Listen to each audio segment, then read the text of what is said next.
Okay. This is the blue group. And I wanted to play for you what I see on the page. All right, so this is what I see on what you wrote down. But I get the sense that's not exactly what you wanted. I have a feeling you wanted something a little quicker. Now keep in mind,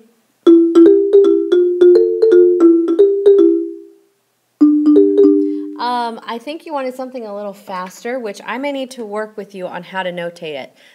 We kind of ran into a time crunch finishing this up, okay? I think, how can I put this? I think what you wanted this to be was to be a spicy line. I think you wanted it to be a harmony line or that veggie line, the one that's the most complex. Because from what after y'all left, I was thinking about how I think you guys can handle a pretty complex line. Now, the way you would write it though is a little different from this. This is just using T's and T's. Let's see.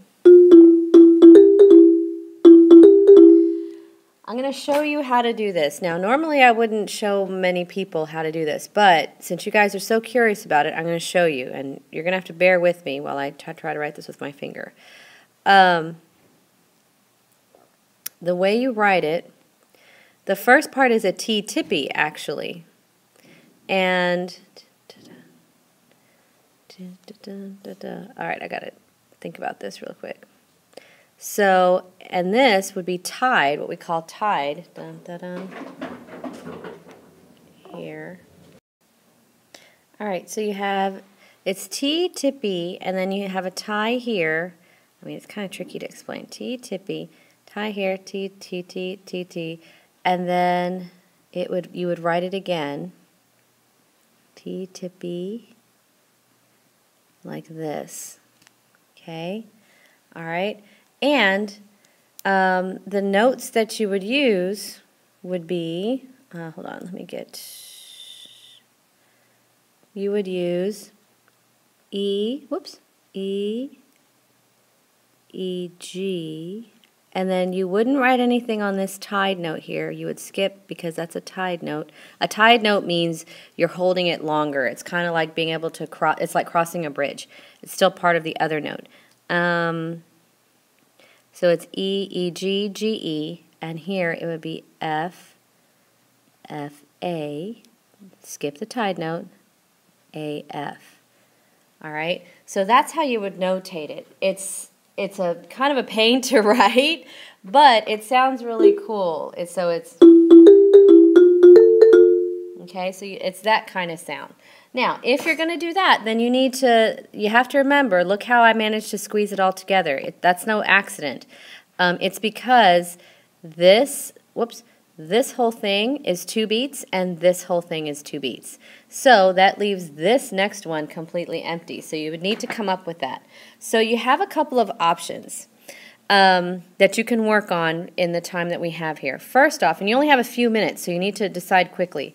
If you want to continue using this line, that's fine. I would suggest just making it 4 times through.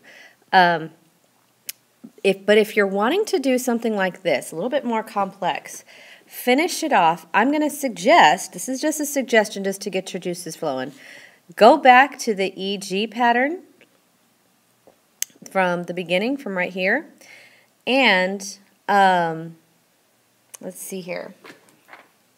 Let's see.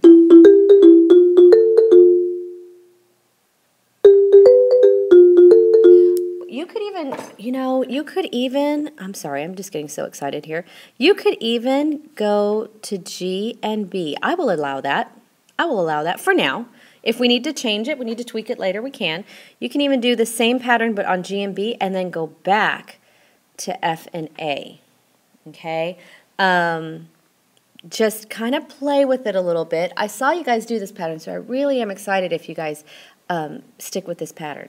Okay, so you're going to play that 4 times, work it out, get it notated, and then we're going to watch a brief video on how to create a chord progression based on what you've written so far.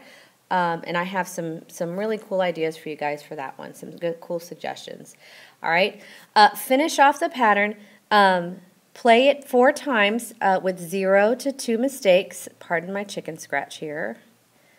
All right, and then you guys are ready to watch the next video. All right? Okay, very good.